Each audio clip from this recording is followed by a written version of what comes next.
like this or like this, and you try to bend it, and you'll find that it bends, the post will bend quite easy. Now you reach over here in this pile of them that you threw out, and you see how that surgical steel and how that stainless bends. Well, it doesn't bend. I mean, you hurt your finger trying to get acquainted with what a gold earring post feels like. And I guarantee you, they all feel the same. Now, some of them are 10 karat and some of them are 14, but the majority of them are 14, and you can tell a very profound difference between the two. You want to protect your ass. Now, towards the end of that video, I talk about stolen merchandise, and we find here that for one, we don't deal in that you can almost catch a thief by the story that they voluntarily tell as soon as they bring in. And by voluntarily, I mean they don't wait for you to quiz them about it. They start telling you an explanation of where these items came from and what the story is without you even asking. And well, the grandma story, I'm selling this for my grandma. My grandma gave it to me. That is a pretty much a dead giveaway that you're dealing with hot merchandise, probably stolen from a family member. Unfortunately, this is extremely common these days. The other one that is a big red flag on stolen goods is from a breakup or a marriage, saying that this is from my ex kind of thing.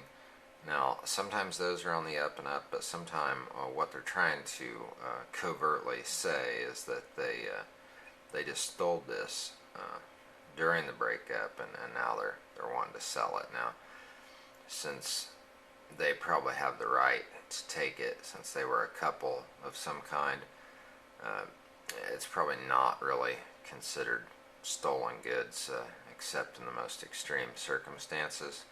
So you're not going to have something like that come back on you.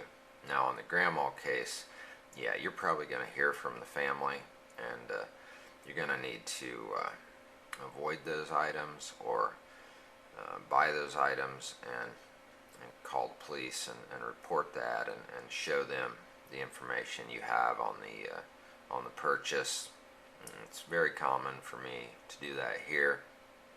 In our lobby, I have a sign that basically says, a picture of your items and yourself is going to be provided to law enforcement at the end of the day, and if this is stolen, you're basically going to get caught for it. And even though that large sign is right in their face, they still insist on selling stolen goods here. And I try to make it just as absolutely clear as possible that if you're wanting to sell stolen goods, you need to move on and go on to the next buyer, because I will do everything in my power to make sure that you take the fall for the goods you're selling, and that way I dissuade you from ever coming back with more stolen goods, because you just don't want to support that type of a person or a lifestyle or a profit. If someone was stealing things from you, you would want to be informed that I just bought your things, and I bought it from this person here, and so that person can pursue their loss, and they know without a doubt who the guilty party is. And so as you get into this business, you'll have people come and visit you looking for stolen goods. we always cooperate with them fully, actually more than fully. Perhaps sometimes I will voluntarily just give the items back to the rightful owner and post a note where the seller owes me my money back, and then, let's say that's $60. Well, the rightful owner has the property back, and then the seller of the stolen goods has a bill with me. And the next time they come in, they'll be made aware of the bill, and then I'll never see them again. And so it's $60 well spent to keep that kind of clientele away from your storefront.